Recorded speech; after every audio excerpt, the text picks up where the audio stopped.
Hello, everyone. Thank you for coming. Welcome to the Ethan Allen Homestead Museum. My name is Angie Grove. I'm the director here at the museum, and you are here for the Thomas M. Achenbach Memorial History Talk, the inaugural Thomas M. Achenbach Memorial History Talk, which we're very excited to have. We'll have a few words in a moment more about the namesake of this new lecture program.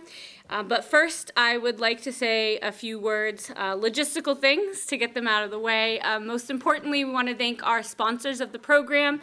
We have two really great community sponsors who are helping us keep this program up, and that is the North Country Federal Credit Union and Burlington Heritage Ford and Toyota, in addition to the main sponsors of tonight's program, which are the friends and family of Thomas M. Achenbach, which we'll learn more about in a minute. Second logistical thing I need to get out of the way is I want to tell you about the upcoming events and get those dates out there for you to put in your calendars.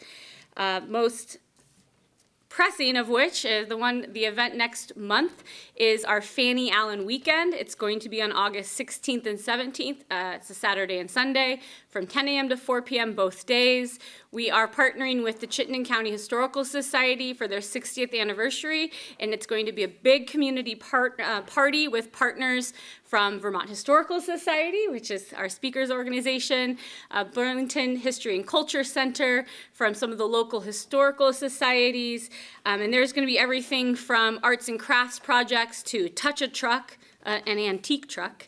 There's a history prize wheel, and there's family-friendly activities, everything from how to read cursive to how to preserve your family photos, as well as guided tours of this historic property. And we're also doing our flax harvest that weekend as well. And we do have two guest speakers that weekend. On Saturday, August 16th at 2 p.m., Wes Testo, who's the director of the Pringle Herbarium at the University of Vermont, will be giving a talk about Fanny Allen Penniman and her importance in the history of Vermont's botany studies and her herbarium, which is the oldest Vermont-made herbarium in their collection. And then on Sunday, August 17th at 2 p.m., former Vermont Governor Jim Douglas will be giving a presentation called Vermont, the State with the Outsized Influence in Our Country. So you'll want to make sure to come for all of those family-friendly activities and those great talks as well. Okay, so with that, I'm going to pass the stage over to a dear friend of the museum, a longtime volunteer, and the brother of the namesake of this program, Mr. John Achenbach.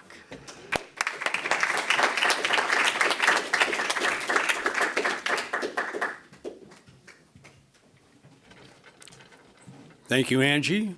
So again, I was going to start off by asking who, or you might be thinking, who is this Tom Achenbach? Well, once again, I am his brother, and we have his son sitting right back here, and we have one of his nieces over here, if she'll raise her hand, and two of her now growing sons, Reuben and Rohan, right beside them. And then you might ask, why a legacy talk here at the Homestead for Thomas Achenbach? Well, number one, he was a noted professor of psychology and psychiatry at the University of Vermont. He was also a big Homestead supporter. Every one of these Sunday talks, you could find him sitting right there where Ginger's sitting, front and center, principally because he was a little hard of hearing, so you'd find him right up there. And he'd spend the whole talk formulating a stumper question for the speaker at the end. Thank goodness he's not here now to oversee my talk. Also, Tom, like Ethan, was up from Connecticut. Tom from Wethersfield, Ethan from Litchfield. And he came to Vermont like Ethan, kind of left in a hush from, or a hurry from Connecticut, and they both fit right in Vermont. They fit right in. Tom was also a supporter. He's the guy that brought us the Fanny Allen movie that we show here. He helped fund it, and he found the director for us, John Allen. What else can I say about him? Oh, well, legacy talk. If you too would like a legacy talk in the name of one of your favorite people, you can do that. We have 11 months of talks. We have 2 months spoken for this month. The Ralph Nading Hill talk next month. See Angie if you have somebody in mind that you'd like to honor. Angie, the speaker.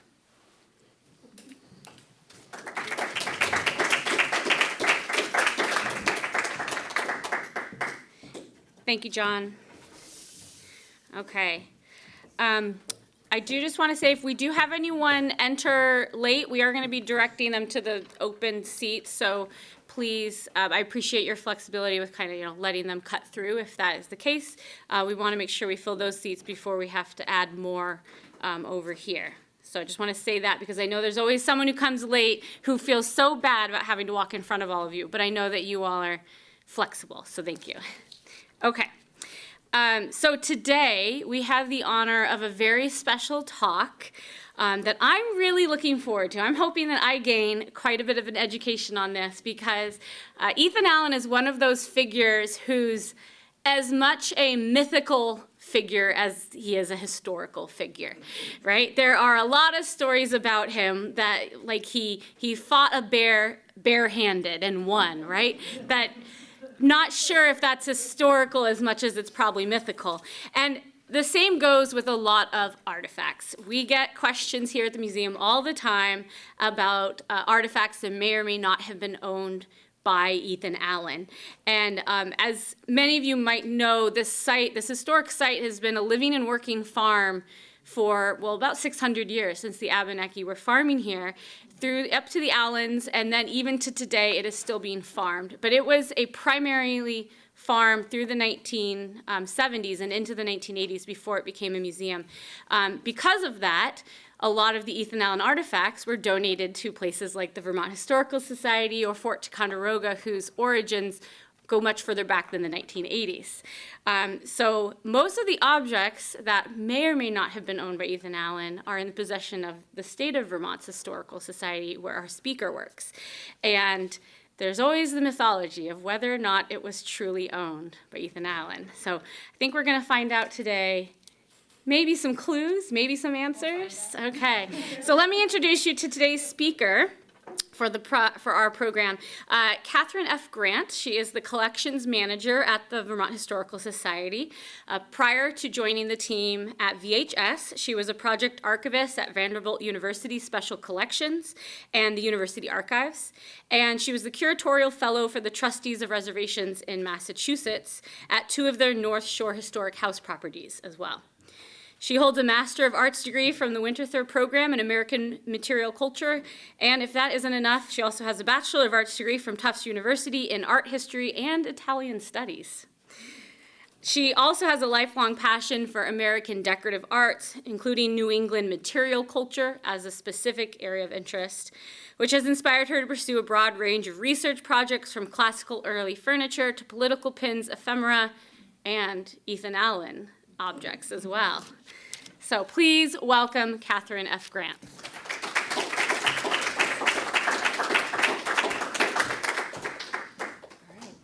Hi, everyone. Thank you so much for coming out on this really dreary afternoon. We made it a few days with some gorgeous weather, so I guess we were due, right?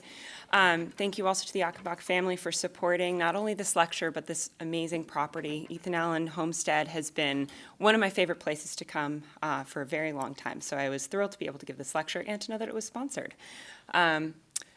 Legacy, we're talking about Ethan Allen's legacy today. We could talk about legacy through lecture series, just putting that out there. So without further ado, let's get started. Surprise, you're all getting quizzed. Which of these is an actual representation of Ethan Allen? None of them. Woo, look at you guys. Very good. Yeah, that's right, not a single one. One of the things that I love about what I do in my areas of interest within material culture is I'm looking at what objects can tell us.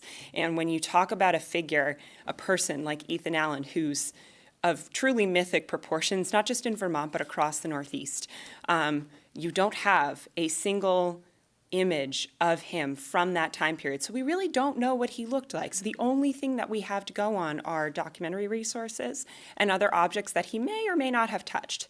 The may or may not have part is really important. When you get really important figures, especially when we're talking about founding members of the United States, George Washington, Ethan Allen, Thomas Jefferson, all these individuals, maybe even Betsy Ross, you come across things in all kinds of places, uncover things. Oh, George Washington slept in this bed in Litchfield, Connecticut. Well, the bed was probably made in 1830, so probably not. And we find the same thing is true with Ethan Allen, not just here in Vermont, but all over New England. I've come across people in Massachusetts, where I'm from, and Connecticut and Rhode Island who've said, oh, Ethan Allen was here. No, I'm sorry. We know where he went because he wrote so prolifically and everything, and he wasn't there. But there are ways that his objects, his belongings, and his family have transcended these borders and these boundaries of places that he actually went. And now we can look at them and figure out a little bit more about his life and his legacy and his impact here in Burlington and beyond.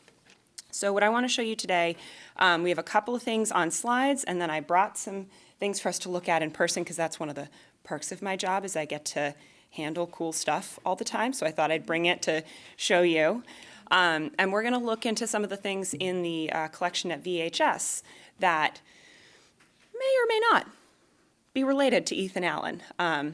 So we're going to play a game with it too. Is it or is it not? You guys already aced it with this one. So not that I'm really that surprised, but I appreciated the confidence with which you all said no. Are they all supposed to be likenesses of him?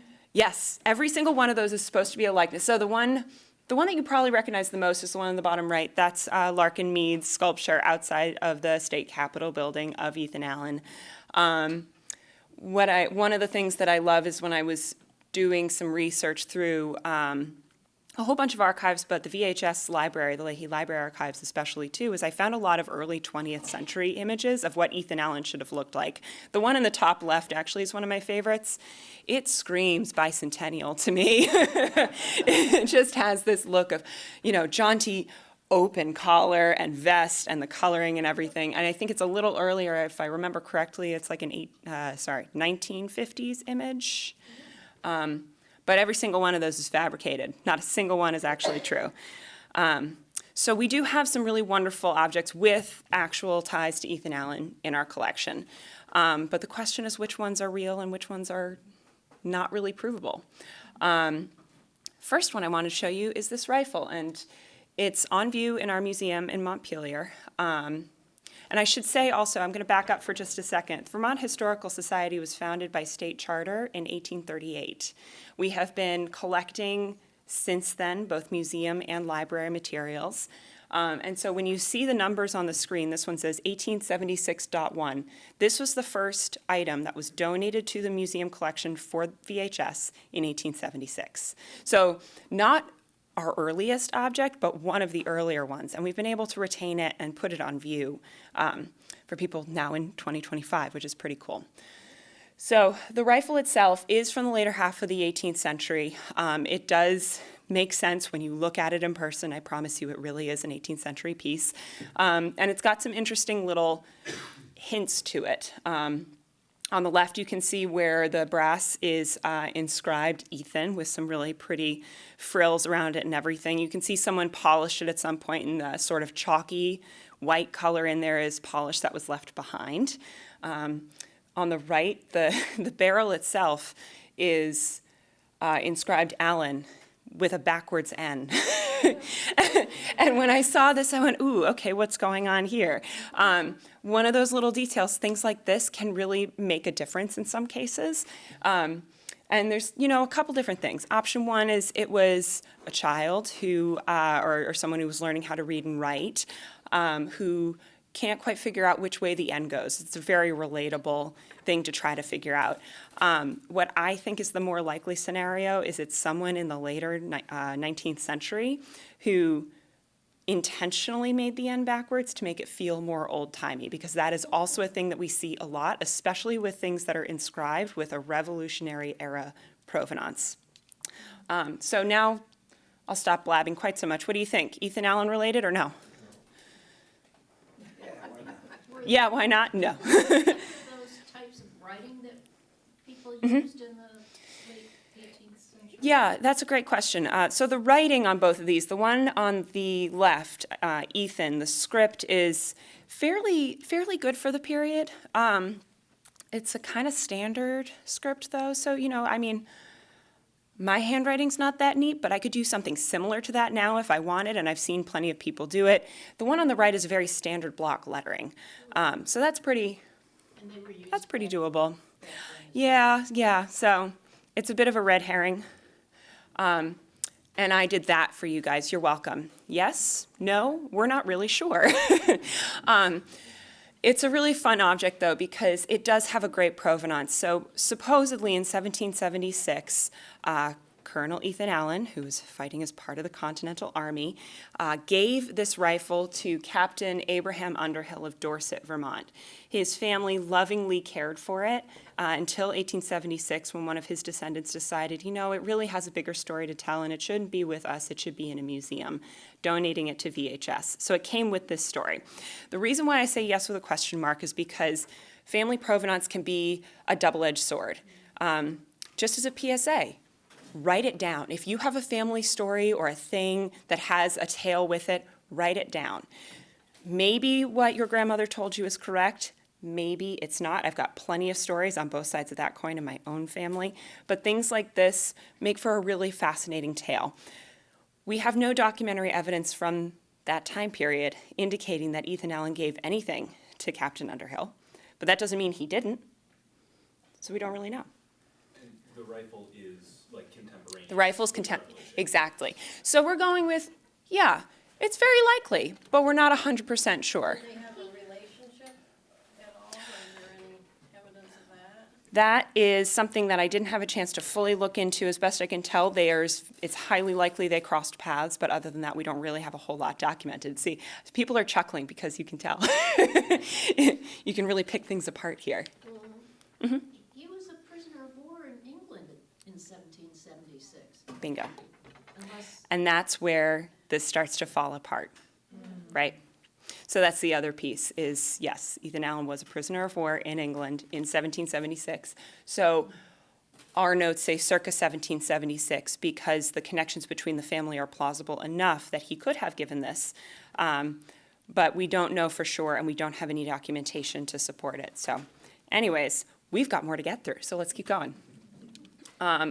This desk. So it's a mahogany desk. It's got also an interesting story in its own right. It actually belonged to Stephen Fay, who was the owner, proprietor of the Catamount Tavern in Bennington, Vermont. And if any of you don't know, the Catamount Tavern was like the seat of Vermont. Vermont decision-making and the creation of the Green Mountain Boys and the Vermont Militia and everything. So many seriously important people passed through its doors, stayed there overnight, had a meal. So the question is not whether or not this ever belonged to Ethan Allen, because we know for a fact it wasn't. The question is, did he ever use it? because he ruled there. Yep. So Stephen Fay's my sixth great-grandfather. Oh, cool.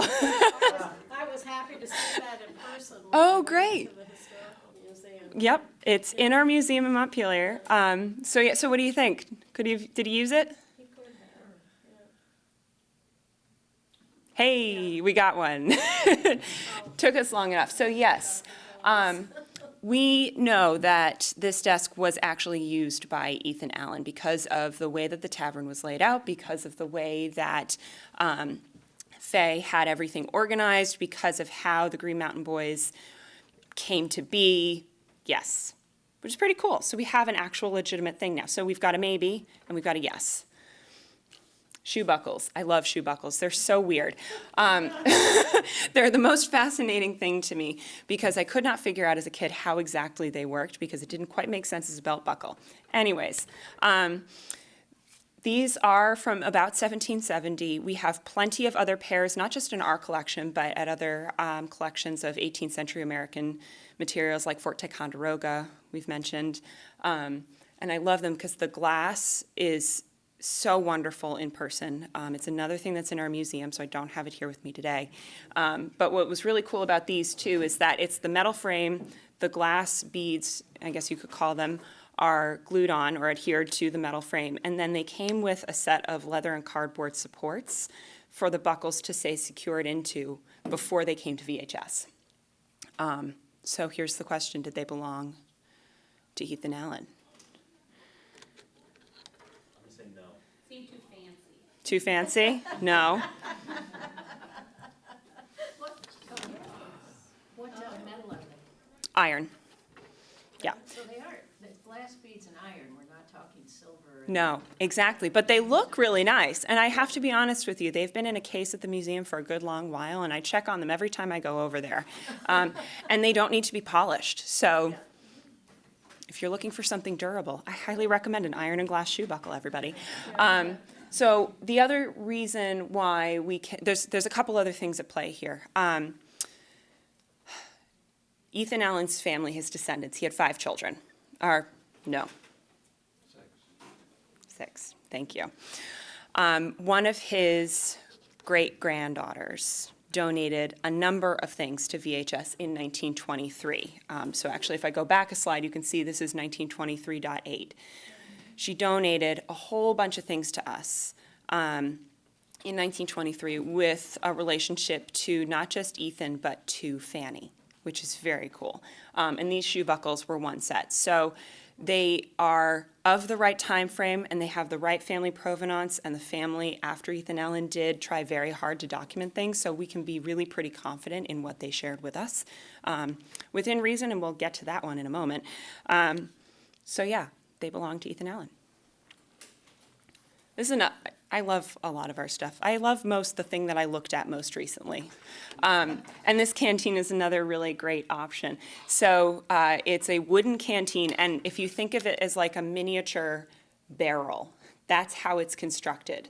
So there's 2 round discs that have basically staves and an iron band around them to hold it together.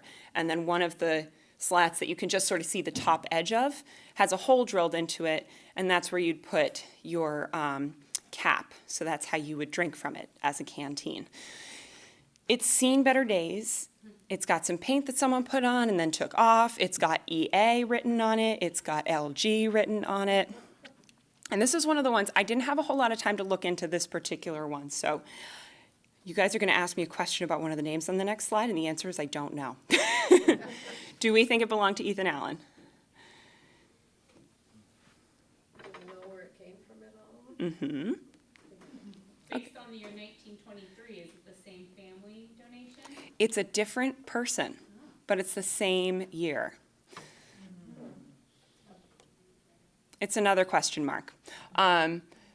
So purportedly owned by Ethan Allen, Lewis Graves was a member of the 17th Regiment of the Albany Company militia. It's a militia that it's entirely possible that Ethan Allen came across. I don't know specifically the relationship there or how legitimate it is, but my favorite part is that a maid, not realizing the historical value, was using this as a flower pot until it was rescued by the donor. So this idea of rescuing a relic, right? I think we can use that word here, relic of Ethan Allen. Pretty funny. I mean, and so I put some red clover up there as a sort of a call out to the flower pot part of its story. It's possible that it had nothing to do with Ethan Allen. It was someone else named EA with the initials EA, but or someone who was inspired by Ethan Allen. But it's entirely possible based on some of the other provenance and about this donor's family that I can't share, but some of the donor's family information that's possible. If you find out more about Lewis Graves, anybody, let me know. Love to hear it. Okay. Oh, and this is great. So we're talking about legacy making here too, right? So this is not, I'm sorry the image is so washed out, but this is a really wonderful sort of student piece. So it was a student in Burke, in Burke, Vermont, with one of the best names, Augustus Porter Walter. How great of a name is that?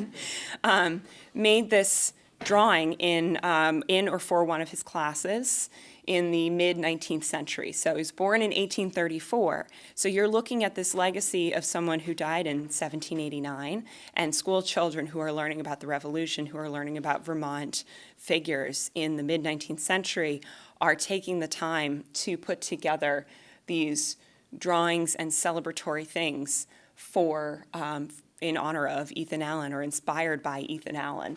It's got a combination of stencil work and freehand drawing, and the colors actually in person, they're faded over time, but they're a little bit more saturated than they showed up in this image. But Independence and Ethan Allen forever. Pretty interesting symbol. Are those words at the top there in the boxes? Are those discernible, or is? Yes. I can't remember. I can't remember what the one on the left says. The one on the right says penmanship. So one of the things that would happen in a lot of schools and a lot of educational programs, especially in the mid-19th century, would be penmanship exercises. And there would be a combination of things that you were required to copy and things. Ornamental penmanship. There you go. Thank you, Angie. Yeah, you have it right there too. So it'd be a combination of certain letters or forms you had to make sure were in your penmanship exercise, and components that you could take a little more creative license with. So if I had to guess, I would guess some of the bird sketches that are in the top corners are freehand. Well, I know they're freehand, actually. This is also on view in our research and exhibition gallery, so I've seen this in person. The birds are freehand. The monuments to either side are a combination. There's some stenciled elements with the diamond and spade designs, which I'm not really sure what that's about, so that's another research project.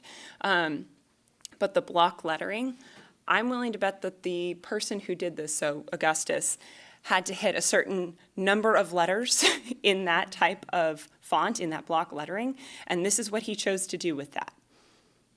Interesting, kind of cool. And then Fanny. We have to talk about Fanny. We can't not talk about Fanny here. Frances Montresor Buchanan Allen Penniman, long name, was an incredibly remarkable woman, and I know a lot of you in the audience already know way more about her than I do. But just very quickly, she was Ethan Allen's second wife. Ethan was her second husband of three, hence all of the names. And she was a pretty incredible person. The portrait that you see here is in the collection at Fort Ticonderoga, and so special thanks to them for making their images and their collections so open and accessible online. It's really wonderful that they do. The portrait itself is attributed to John Singleton Copley. I haven't had a chance to chase that down at all. We don't think it is, though. It's a nice idea, but it doesn't make any sense. But this is her. We have an image of her. We don't have an image of Ethan, which is an interesting thing. We know different things about her. We know that she was really pretty resourceful in a lot of ways. She had to be. Her first husband was a British officer. He died very early on in the marriage. She could not access her widow's portion. Meeting and marrying Ethan meant that she could then access it, of course, under his name, which is infuriating. But she did get access to it. And then when the same thing happened 5 years later and Ethan Allen unexpectedly dies, she remarries again, and he helps her make sure, the Penniman makes sure that she continues to have access to certain financial and geographic, like land, that she had inherited or was holding on to in trust for her children. As a woman in that day and age, it was not easy. So the fact that she was able to continue on and provide for her children in that way is like really pretty impressive. We have some really wonderful things that relate to Fanny in the VHS collection as well. And one of them, I wanted to bring this to show you guys in person so much because it's just like the most beautiful little thing. It's a cowrie shell coin purse. And it was very popular in the late 18th century to take natural elements or components of the natural world, like seashells, and transform them into utilitarian objects, but on the fancy goods side of things. So the shell itself is polished and cut into, so a normal cowrie shell, I forget the terminology, but it curls in on itself underneath. So this is like the top that you would see, and then the shell itself curls in. That portion was cut off, and then a silver clasp was attached. So the shell itself is the purse, but then the lid is a sterling silver hinged piece that's seamed onto the edge of the cowrie shell. This was another one, I think, that was, yes, so this is that same great-great-granddaughter who donated a number of things to VHS in 1923. This is another one of those pieces between the age, between the design, the silver, and how it was made. This is absolutely an 18th century piece, and I'm very confident in saying that, yeah, this has connections to Fanny Allen. So Ethan adjacent, I guess, in that way. So I guess I didn't let you guys guess on that one, did I? I'm sorry. And then we get, so here we're going to bounce back and forth a little bit. I brought some things from the collection, as you probably saw when you came in, that are on the table over here. What I'm thinking now, if you guys are good with it, is we'll start with looking at things on the screen so you can actually see them. And then we can come up and look at them up close, and we can sort of cycle through and have it be a little bit more informal. Does that sound good to everybody? Cool. Thank you for nodding, those of you. So these earrings are like an interesting puzzle, and I'm not really sure what to make of them yet. They are brass and garnet, and they have the date of about 1760 on them, which more or less makes sense. But if you recall when Fanny was born, that's around the same year that these earrings supposedly were made. So I have questions, and I would love to talk to that great-great-granddaughter, if I can't talk to Fanny herself, about where exactly these earrings came from. Were they her mother's that she then got and then passed down through several more generations of women in the family before coming to VHS? Were they not really hers at all? Were they someone else's? We don't know. But they do come with pretty strong family provenance, which is pretty exciting. And also the idea of putting a brass earring in is so fascinating to me. So we can look at them up close and see the clasp and everything in a little bit, because they're a really cool piece. But we'll see. I'm basically just giving you guys a bunch of mysteries and no answers today. So, oh yeah, this one's fun. So I also, we have a shawl. We have a number of other textiles in our collection. We have a fantastic textile collection. So if that's your area of interest and research, I highly encourage you to come talk to me and we can set up some research. But what happened in this family is the same that happens in a lot of other families, is there are certain things that just sort of get lumped in with the other things with really good provenance, and they're not quite right. And this shawl is one of them. So this came in being identified as Fanny's shawl. Not me, but one of my predecessors took one look at it and went, that doesn't really make sense. Looked at the weave, looked at the texture, looked at how the Morning Glory design was printed onto the fabric, and realized this is absolutely 1,000% not an 18th century garment. This is like 1830s to 50s. This is much later. So in the family, yes, a descendant of Fanny and Ethan, almost certainly, but Fanny specifically, definitely not. There you go. I gave you one definite. Did she live until mid-1800s? What am I trying to, hang on, let's just double check, because now there we go, 1834. Yep, so the date on the shawl is 1835 to 1850. I think that was someone being a little bit generous, I would say like 1845 to 1850 if I were looking at it. I was looking at it the other day. It's not really, it's a printed textile. It's not woven in. The way the tassels work, there's all kinds of wonderful resources about how long the fringe should be on your shawls and things at this time frame. It just doesn't really line up properly. So this button, there we go. This is another thing that I brought, I thought we could look at. It's a pewter plate, of course, and it's marked by an English, tinsmith is the term actually that's used. That's someone who works not just with tin, not just with pewter, but any sort of tin alloy, which is, you know, a mixture of different metals put together. And pewter is a really interesting material to work with because you can melt it, you can pour it into a mold, but power to you if you are able to manually work with it in any way, the way that you would do for like wrought iron or silver. It does not respond well to blunt force, even with heat involved. A lot of times it will just completely crack and shatter. So it's a very brittle metal. It was, however, also extraordinarily durable and was a lot of people's everyday wares for dining in the 18th and early 19th centuries. So we have a whole selection of pewter plates at VHS, one of which is this one. Samuel Ellis was active in the mid-18th century, so a little bit earlier on. This is one of the ones we could have a whole conversation about, like, did he not eat off of this plate? But this sole plate, the only one, not a set, but just this one plate was donated to us in 1940 as a plate that Ethan Allen ate off of at their ancestors' home in northern Vermont. Yeah, so. Oh, the silhouettes. Okay, so I think silhouettes are also really fascinating. They were considered a very high fashion thing to have your silhouette cut. In the early 19th century, again, already, we're after Ethan Allen has long since died. There are 18th century silhouettes out there, but does anyone know the name Peel family? Okay, so the Peel family is based in the Philadelphia area. They had one member in a generation was a pretty prominent artist of other political and society figures in early United States era, so the late 18th century, and named every single one of his children after artists. So there is a Rembrandt Peel, there's a Titian Peel.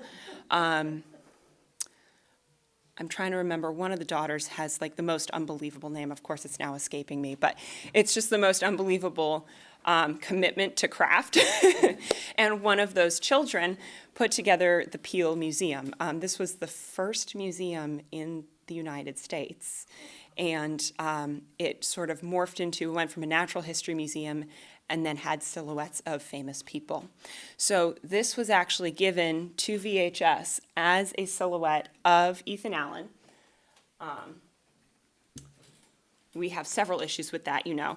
And one of the things that it's covered up in the back now, of course, so I can't show you, but on the back it says Peel Museum, Ethan Allen Peel Museum.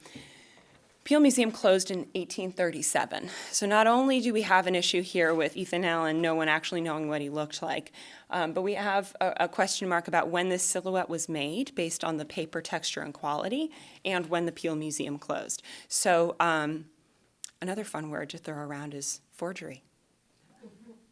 That could be this one. So there you go. There's a new word for us there. And then I think this is the last. Nope, I've got two more. This is the other one that's a lot of fun, though, and I've been waiting to show this one to you as well. So it's a bas relief, so it's a relief image of a person that's carved out of a flat surface, and so you still have the flat surface behind. So it's almost always profile like you see here. And it came in as a bas relief of Ethan Allen done by Horace Mills Abrams in 1940.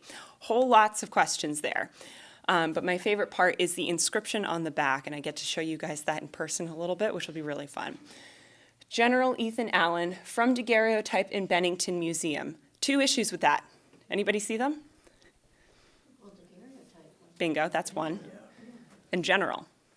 Oh, yeah. He was a major general, but then he became a colonel, and that's the title that most people referred to him as. So we're already using a not quite right title. And then we keep reading. General Ethan Allen, scratched out Harrison, wrote above it Hitchcock, USA, of which his mother, Ethan Allen's daughter, wrote that she considered it the best likeness of the general. What in the world do we have going on here? And thank goodness for Ancestry. One of Ethan Allen's daughters from his first marriage, I believe, Lucy. Yes. Very well. Okay, so people really do know here. Okay. So Lucy married a lawyer from Vergennes named Samuel Hitchcock. And one of the plus minuses of having a family that's very proud of its lineage and its heritage is that you use the same names generation after generation. So the Allen family has dozens of Ethan Allens in it. Sometimes it's Ethan Allen Hitchcock, which is what we've got here. Sometimes it's Ethan Voltaire Allen, which was one of his sons. You've got all kinds of variations. So you have to pay really close attention to middle and last names and what comes where. Ethan Allen Hitchcock was Ethan Allen's grandson. He also was a prominent general for the United States and did, in fact, have his portrait taken multiple times as a career military man. His family also said over and over again, his mother in particular, "You are the spitting image of your grandfather. You look just like him." So what we have here is someone who said, well, if this person is Ethan Allen's grandson and he looks just like him, if I make a bas-relief or something using his image, then I've made an image of Ethan Allen, the original. So yeah. So we don't have Ethan Allen here, we have Ethan Allen Hitchcock. But maybe we also have Ethan Allen? I don't know. Does it count? And then I'll slide through these really, really fast. Another example, family names mattering here. Same theme is this spoon with E. Allen engraved on the end of the handle. It came in with a collection of amazing silver that was either made and or retailed in Vermont. This collector was fascinated with Vermont silver and donated almost the entire collection of spoons to us. So we have a really wonderful point of comparison for all those things. Coin silver just means that it was sterling silver that we used in coins that got melted down and made into other things. Sometimes it's more valuable, whether that's more meaningful to collectors or more valuable in the market, usually not. But this one came in to us because it came in as Ethan Allen's spoon. Couple of issues. One is you see the maker, Norton and Seymour, 1850. Ethan Allen is long since gone once again. And then a note that one of our, and I apologize for my typos, guys, my goodness. I pulled some of the notes from a previous researcher as well. And one of the things that they found out was that Ethan Voltaire Allen, who was Ethan Allen's son, one of his sons, would have been in the right place at the right time to have a set of cutlery engraved with his name, including a spoon like this. So it's thought to be his son's, not his. Doesn't really count. It's close, but not quite right. And then this last one, this is great. So who mentioned England before you did? So yes, we have a cannonball, which is really fascinating because it's a rock. It's a rock. Which those of you who know me and our collection of VHS know that there's another rock that I adore in our collection. This is going to add to that top 10 list for me, I think. But we have these objects that, I sort of referenced relics before, and I'm going to say it again. We have these relics towards people and events and moments in Vermont history within our collection. And one of those moments is Ethan Allen's imprisonment during the Revolutionary War. So we have a brick from the jail cell building, and we have apparently a cannonball that was thrown into the building at some point, hypothetically during his imprisonment. If any of you are experts in rocks, I really would love your thoughts on what this thing looks like to you when you have a chance to come up and take a peek, because I'm not really sure about this. And you can also see, maybe you can just make out that there's an old paper label that someone had taped on to make sure that the story stayed with the object, that this was thrown or shot at Ethan Allen's cell, when he was there.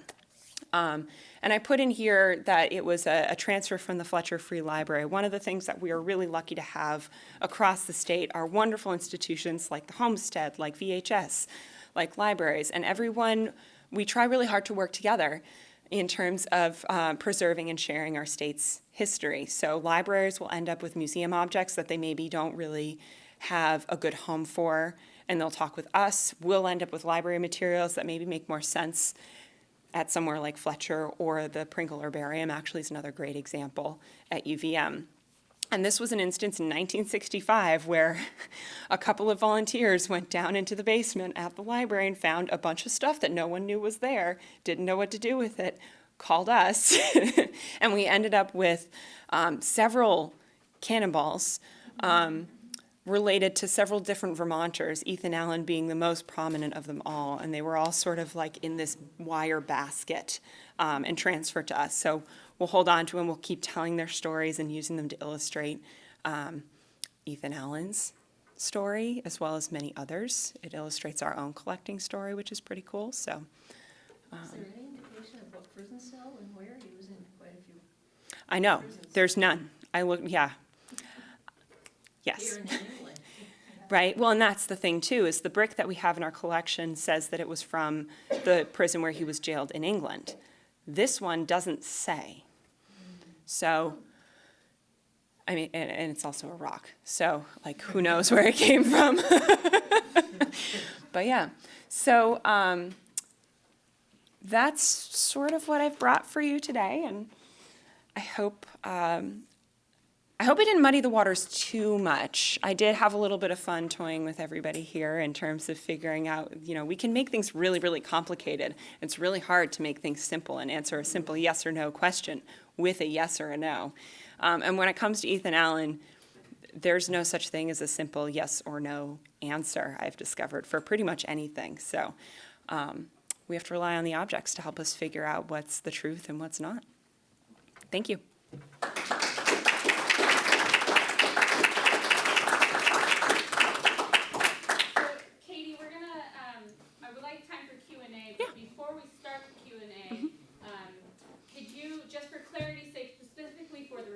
Can you say what VHS stands for? Yes, thank you. VHS is Vermont Historical Society. Yeah, and so you'll see this has a VHS-A number next to this painting because the way we used to catalog things was categorically, so VHS for Vermont Historical Society, A for art, 25 is the 25th piece of art cataloged in our collection. We don't use that system anymore. We use the date system that I referenced earlier. But some of the artwork still sort of lingers with this older system. I also, you know, this is a 1948 painting of interpretation of Ethan Allen, and that's the artist's title, Ethan Allen Interpretation. It's also the only interpretation or image of him that I've come across that shows him with like sort of blonde hair. And I have some questions for that artist about that. Like, you know, did we just presume he has brown hair, or... I mean, like I said, we don't know, but I find it interesting, so, cool. Anybody else have questions, please? Yeah. Does the Vermont Historical Society have a first edition copy of the Reason, the Only Oracle of Man? You are the one who asks the questions now. I don't know. If we did, it would be in the library collection, and I'm on the museum side, so I work with our objects rather than the archival side of things. So we can find out, though, after we can look it up. I think the answer I got was that there was one, but it's been amended several times, so it's not in pristine condition and That would make sense. not the way you would expect it to be as a first edition. Yeah. We can look that up and see. First editions oftentimes are very hard to preserve because they are so loved and used by so many different people. So when things have been mended a lot, they do. Sometimes we can't really use them as much as we'd like to, but yeah, we can look into it. I might be able to find out what condition it's in and everything. Yes? For things like the cannonball, it's actually a rock, and you get, you know, a call from someone at the Fletcher Free Library. We have a rock but it says that it's a cannonball. Like, what is the process of elimination there, where you're like, does this cannonball that was almost definitely not, you know, related to Ethan Allen why this particular example of, you know, a or like a historical thing with a almost definitely fallacious history, that, like, So- why this thing or like not another thing? So I think, okay, this is where I have fun in the weeds again, right? Which you guys have been on a journey with me on this at this point. It's in our system. It's cataloged as a cannonball. And we have actual cannonballs in the collection as well from other conflicts and things. But you look at this and it's got striations. It's definitely a rock. But we've kept it as a cannonball. I guess it would more accurately be termed as a projectile. You know, maybe. They stuffed all kinds of stuff in cannon. Also that, right, like, was it stuffed in the cannon? Hey, therefore cannonball, or projectile, but cannonball sounded better even if someone was throwing it. Wait, don't tell me today, they were talking about potatoes having been used. I have to listen to that. I haven't listened yet today. Potatoes are another whole thing we could talk about in Vermont history, believe it or not. So yeah, terminology matters, but terminology also changes over time, and depending on the context, sometimes even if one word isn't like the most accurate, it's the better choice to make sure that the most people understand what you're talking about. I would imagine that that's sort of the case here. I could change it to projectile, but we also have projectile points in our collection, and so I've left it as cannonball because a projectile point is like an arrowhead, basically. And I think that it's much easier for someone to imagine, even if it was thrown as opposed to shot from a cannon, it's easier to imagine that as a cannonball, even if it's not quite right, when you have a projectile point in the next drawer over, or you're scrolling through online in our catalog. So how did it come to be at, I don't know. yeah. I don't know, yeah. But it came to us in 1965, so it's been with us for quite some time. Yeah. Yes?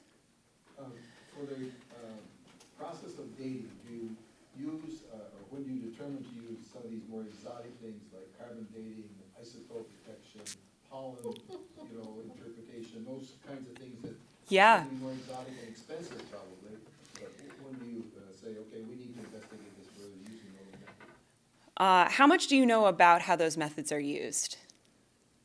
Okay, so that is a great question, and I realize the question that was asked is when do you jump away from what we call connoisseurship, so intense looking and investigation and comparison to other similar or different things, to things like carbon dating, isotope analysis, other scientific metrics. And the answer gets a little convoluted. Number one, those are very expensive tests. We in historic houses, museums, and historical societies usually don't have super deep pockets. And so if we are going to use those kinds of scientific tests, we are going to need a little extra financial support to be able to do them. So we are very careful to think about what we're trying to do and the long-term goal before we embark on any sort of investigation. The other thing about some of those tests is they can be highly invasive. So you're taking a sample, you're taking a core out of an object that's in our collection in order to test it. That means you need to take a certain portion of it. And if we're talking about an earring, you're destroying the earring to do some of that work. Isotope analysis, not so much. But for certain things, you're potentially destroying the object. And at the end of the day, you have to ask yourself whether that's worth it. So yeah, it comes down to cost, availability, and potential harm to the object itself, because these objects are not just things that we can test with, they're also stories in their own rights. So it's a balance that we try to hit with it. It could be good with the rock, though. It could be great with the rock, you never know. I've always had a question about the Fanny portrait. You're gonna ask me something I probably don't know the answer to, but I'll try. I'm under the impression, but I don't, have exact data or anything, but that portraits like that could have had quite a bit of it painted in. The scenery in the background, the bird on her hand, maybe the sewing basket she's holding that doesn't really show up here. Even the wig and the silk dress like that. Mm-hmm. Is that accurate to say that pretty much all of that could have been painted in? As opposed to specifically belonging to her. Right. Yeah, that's possible. We do see that. It's So, ornate and so fancy. yeah, She even makes her look like she has a Queen Elizabeth I receding or plucked, Wasn't her hair. early life though with a well-to-do family in New York City? Right? yeah. You probably remember better than I do, but I'm getting that impression Yeah. that she came from somebody who had some money, so. She had money, she had yeah, if you could, that would be great. The curator in charge of this portrait and all the artifacts of Fort Ticonderoga, Matthew Kegel, he does not think it's a John Singleton Copley. Yeah. He does think it was a traveling artist in upstate New York who may have been more likely to have like kind of a stock portrait that he would maybe then just put the face on and have the customer in front of him. That was common back then, but we don't know for sure. I mean, my understanding is it wasn't like he was a millionaire, he was a government official or something, but. Well enough to get her portrait. Right. Right. To get her Yes. portrait painted. Right. To have a gown like that for an 11-year-old, it's always just what I've wondered. Yeah, no, Very it's fine gown. it's a very nice silk gown. There's a lot of symbology that this could be a whole other talk. There's so much symbolism and interpretation that goes into portraiture of this era. There's a ton of really great scholarly books about it too, and talking about how certain things mean, like certain styles of gowns, certain flowers, certain pets mean different things to different people in this time, and what you choose to have in your portrait or your child's portrait shifts how you want that person to be perceived by the audience you're trying to show it to, whether that's your friends and neighbors or you're trying to climb a social ladder and things like that. So I would not be surprised if there are all kinds of little Easter eggs in this portrait about some of the things that they were trying to do or allude to with Fanny's portrait here. I think her aunt was painted at the same time, but I don't. She know was, if yeah, has it. you would remember better than I would, I've but never seen a picture. yeah. Landscape is totally inappropriate to New York. She just said the landscape is totally inappropriate to New York, and 100% right. And a lot of times you'd have these sort of fanciful like backdrops that would be sort of ready to go. Yeah, no, that does not look like New York to me either, right? Since we're on this topic, then I'll just, to close out the conversation Yeah. on this portrait, I would all like to make a little plug for Fort Ticonderoga. Their new exhibit that just opened Yeah, it's great. features this portrait in like front and center primary spot in the exhibit. They just had it refurbished, so it's in person. You can see the detail in the background a lot better than what you can see in this picture, which was scanned before the refurbishing. Yeah, they had a fantastic conservator work on it for months, I think, to really get it up. I'm excited. I haven't seen it in person since it was conserved, so I'm very excited to go back and see it later this summer. I got But to see it, and it's actually much larger than I thought it would be. it's a big painting, yeah. Do they also have the one of the aunt? That one's being refurbished as we speak. But they own it. Yes, her mother / her aunt. Her a little mother, that's- unclear. Yeah. Yeah. Yeah. I wonder if it's just as grand. We'll have to go and see. So, Katie, do you Do you have wanna- a process that you'd like to show or have us get up close? Yeah, I was gonna say, I think it's maybe time if you wanted to stretch your legs, take a peek. So I'm gonna stand up here with the objects. I know it's very tempting, but I do ask that you not touch. But I'm happy to turn anything over for you so you can see different sides and the back of things. And continue asking questions. You'll see I use gloves for certain things and not for others, which is another sort of materials area of interest for me. So anything that's metal, you want to use gloves because you leave fingerprints.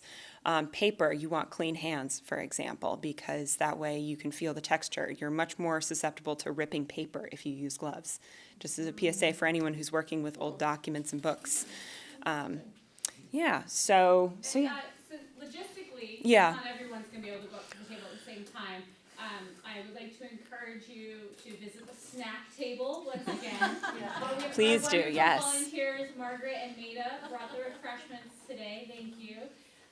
You can also visit the gift shop or the displays here in this room, but also if you haven't yet, check out our brand new exhibit across from the gift shop, Voices of the Revolution, where we partnered with local artists to feature some untold stories from the revolution in there. And if you're interested in like portraiture and whatnot, in that exhibit there's a few AI generated portraits of those historical figures, so you can go take a look at some of the symbolism that AI came up with to depict those people as well. Thank you very much, Katie. Thank you.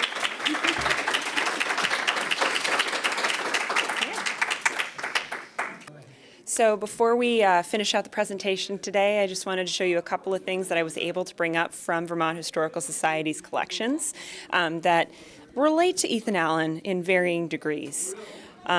This first one is this silhouette, and it has a new backing on it, but the original backing says Ethan Allen Peel Museum. And the Peel family was a very prominent political and artistic family in primarily in the Philadelphia area in the late 18th and early 19th centuries. And one of the things that they did support was some of the earliest museums in this country, and they had a whole silhouette museum collection. We know that there's no images of Ethan Allen. So this is not Ethan Allen, and it never was at the Peel Museum, as best we can tell, which closed in 1837, by the way, and this silhouette almost certainly postdates when that closed. On the same topic, we have this bas-relief. So bas-relief basically just means it's a profile carved out of a flat surface, also supposedly of Ethan Allen, done in 1940. And it's got an inscription on the back that I'm not sure how well you can see it, and we'll try to read it upside down here. Can't do that. General Ethan Allen, from daguerreotype in the Bennington Museum of General Ethan Allen. Harrison is scratched out with Hitchcock written above it, USA, of which his mother, Ethan Allen's daughter, wrote that she considered it the best likeness of the general. So this was an inscription that was added in later, and there's a lot of different things that we can learn from this inscription. Number one, our Ethan Allen became a colonel, not a general. He was a major general early on in his military career, but became a colonel, and that's how he's known when we speak of his military titles. So already, not him. Number two, daguerreotype. Definitely not him, because daguerreotype technology was created and developed long after Ethan Allen died. His grandson was Ethan Allen Hitchcock. So this bas-relief is almost certainly of Ethan Allen Hitchcock, done based off of a daguerreotype that we know exists because there are tons of likenesses of Hitchcock. The other thing that's really interesting is Hitchcock's mother, Lucy, said that her son was the spitting image of her father over and over and over again. So someone definitely took an image of Ethan Allen Hitchcock and must have said, oh, well, if I get an image of him, I have an image of Colonel Ethan Allen. Perfect, done. I don't think that's how that works, though. We've got a beautiful set of brass and garnet earrings here that belonged to Fanny, and they're really interesting material-wise because the clasp actually attaches behind the stone, behind the setting, which is really unusual in modern jewelry at the very least. And then there's this later, I think it's a later added hoop here, maybe for someone to hang it this way so that they didn't lose the earring as much. Those clasps, as you can see, it's just come apart again, even though I'm holding it. These clasps have seen better days, and they don't always last very well. If we lean over this way, this is supposedly a cannonball that was shot towards Ethan Allen's prison cell. We don't know which prison cell. We also can see it's a rock. Was it shot from a cannon as part of a projectile? Was someone picking up rocks and throwing them through? We're not sure. It was a transfer from another institution. So we have some information about it, but not a lot. So that's another one. We're really relying on the provenance that came with the piece for now. This silver spoon is engraved E. Allen on the end of the handle, and it came from a retailer of silver that was active in the 1850s. So we're pretty sure this is actually Ethan Voltaire Allen's or his descendants, which is one of Colonel Ethan Allen's sons, rather than Ethan Allen himself, because the dates don't quite match up. And then finally, we've got this pewter plate. It's got the mark on the back of Samuel Ellis, who was a London silversmith. It's hard to see, but it's right in the center here. And Ellis was active in the earlier part of the 18th century, 1725 to 48, if I remember correctly.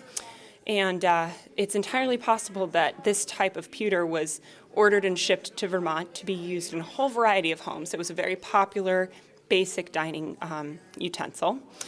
But it was donated by a descendant of a family that supposedly hosted Ethan Allen for dinner a few times. So there you have it, just a couple of things in our collection that maybe speak to Ethan Allen's story, but maybe not. Thanks, Katie. Sure.